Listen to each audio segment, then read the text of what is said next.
The manhwa starts in a weapons warehouse where the protagonist is about to kill a boy, but he stops because he seems to wake up from a trance. He asks the boy if he is okay while saying that his head hurts. The boy responds that it's because they were drugged and thanks him for saving his life before leaving.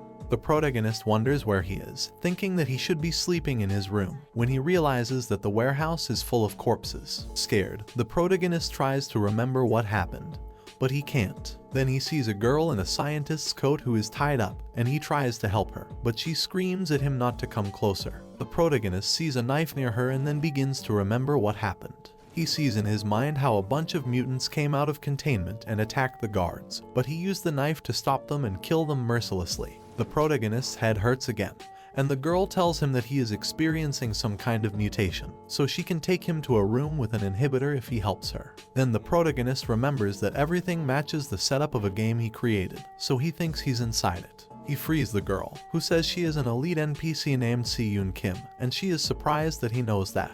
Then the protagonist warns her that they must be careful with the subject S21, who is a very powerful villain locked up there, but we see that the protagonist's coat says S21. A security guard arrives and attacks the protagonist, but he dodges the blow and realizes that he is the subject S21. Si-yoon asks the guard to stop, but he continues until the protagonist kills him, and he says he didn't want to do that. The protagonist checks the status window and realizes that he is playing as the villain, Lee-han.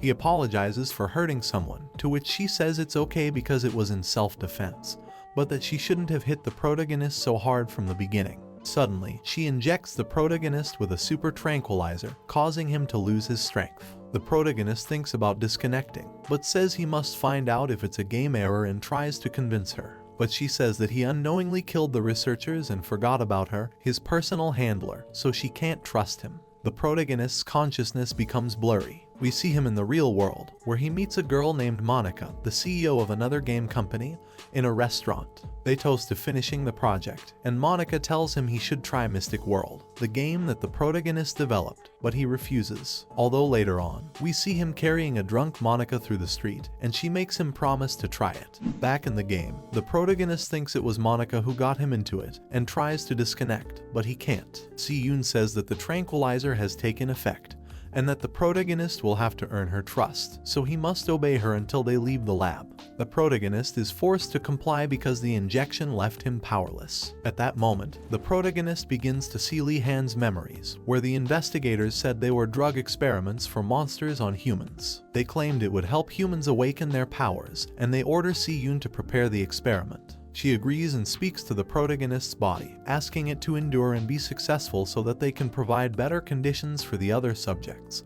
as she doesn't want them to die. Then the other investigators arrive and say that he will receive 10% of the mana solution, an amount that no one could endure, but that it could work on the protagonist. Back in the present, the protagonist repeats Si-yoon's words to her, which embarrasses her and makes her lock herself in a room. She thinks Lee-han wasn't like that, and he approaches her to say they have to leave. However, she refuses, and the protagonist prepares to go out and check the situation. He sees one of the monsters attacking the guards and says that the situation is not over. He returns to convince Si-yoon to leave, but she continues to suspect him and says that the condition is to take another tranquilizer, so the protagonist does it.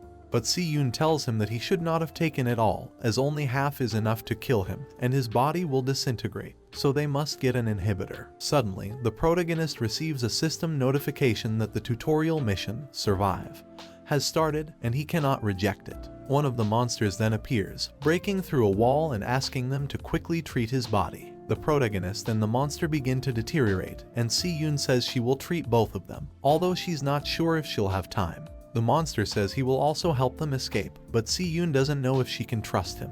Then the protagonist accepts the mission, and the system begins to explain the story of his character, in which he is the only one who survives in the laboratory. It suggests he improve his physical strength to recover, so the protagonist opens the status window and uses points to improve his physical strength, completing the mission.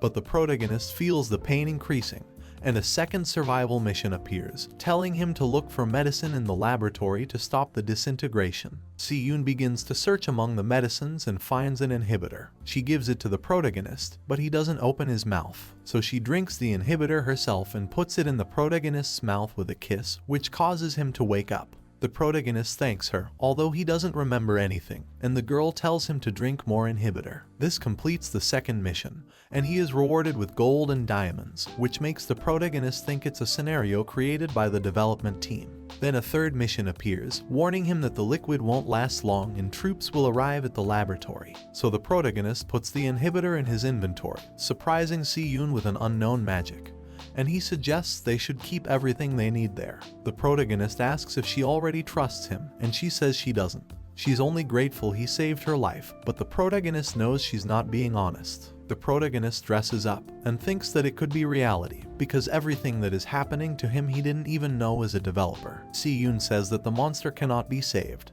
and the protagonist suggests to quickly finish him off, but she refuses. She checks the laboratory instructions, but they don't say how to save the subjects, even though they had been told it was possible. The protagonist tells her that it's not her fault, and that she has to find a way to survive to atone for her actions. This convinces her, and she asks if they can take the memory banks to inform people about the laboratory's purpose. The protagonist agrees. Both head towards the roof when they hear a strange noise. Terrified, the protagonist wonders what it could be, and thinks about fighting, when he seems to hear or feel someone behind him, and opens the door, behind which he finds a test subject who committed suicide. Already on the roof, both begin to think about how to proceed. The protagonist checks the mission, and it offers him several options. One is to hide until the investigation is over, another is to flee to the safe zone in Incheon, and the third is to go to the cloudy zone where there are monsters, all with a time limit. Then the dying monster appears, but they realize that he has already lost control of his mind.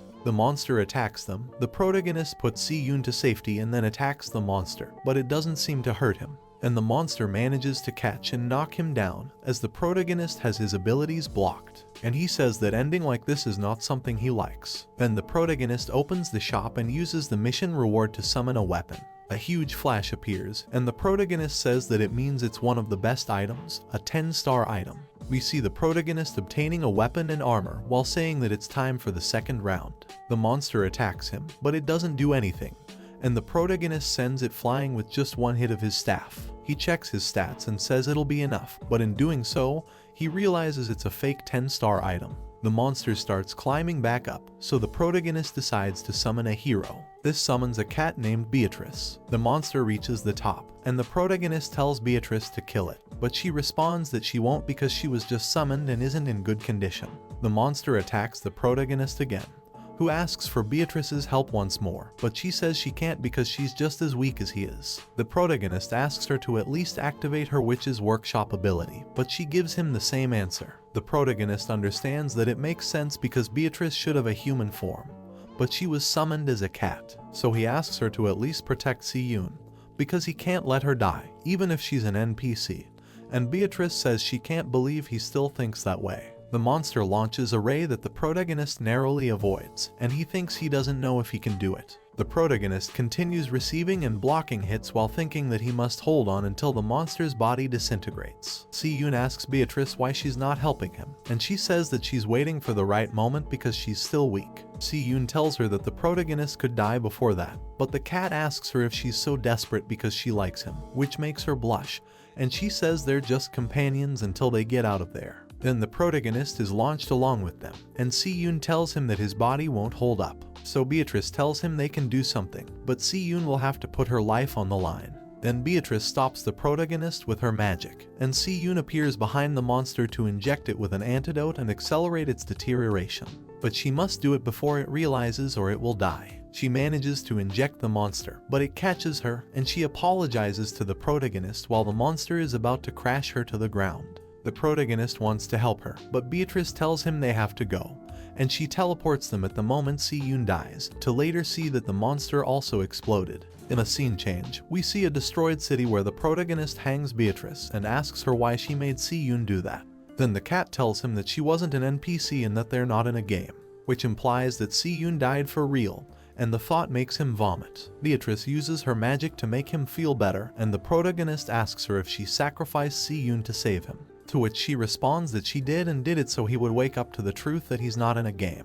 The protagonist decides not to blame her, although he still doesn't trust her, and the mission window appears in front of him, telling him that he decided to go to the foggy area, and he must become strong to return to the safe zone. It also explains that this is the end of the tutorial, and that he's in a real world of another dimension, which makes the protagonist furious while we see a military unit arriving at the laboratory. The protagonist wonders what to do, and Beatrice tells him to calm down, as he is the only one who can save that world. Then we see the military arrive at the complex, where they find the massacre and begin to search for clues. They determine that it was an internal accident, in which the test subjects woke up as a group, but they may have had help from outside, in addition to not withstanding the side effects. One of the soldiers then arrives and reports that there was a survivor who escaped, and that a safe with information is needed. The soldiers set out to find those responsible. In a scene change, we see the protagonist and Beatrice take a break. She tells him again that he is the savior of the world, and that she will help him so he doesn't have to worry about it. But then she teleports away, and a huge mutant fish appears behind the protagonist. But when he turns around, he sees that the little cat sent the monster flying with a kick, and then slams it against the ground. Beatrice tells him to be careful from now on, and the protag agrees, because if that monster had hit him, he probably would have died. Then he asks how she is going to help him if she led him to that place, to which she responds that she only wanted to help him sincerely. The protag says he can't trust her, but he's thankful she saved him. Beatrice says they should then look for a safe place where he can return his body to normal. We see them passing through the city, where Beatrice continued to kill monsters, and they got food from them. Then we see them arriving at a forest, where Beatrice invokes the witch's cauldron, which serves to hide from monsters, and sends the protag to rest. Later, he comes out and sees that the cat is cooking dinner. While they eat, she explains that her form is due to his weakness, and that only her abilities can free them from the restrictions of that world. Then the protag realizes she keeps saying we, so he asks her why, but she ignores him. Then the protag takes ingredients from the inventory and gives them to Beatrice to make the elixir that will cure his decomposition state. The next day, the protag sees that she worked on it all night, and she tells him it's time for his training.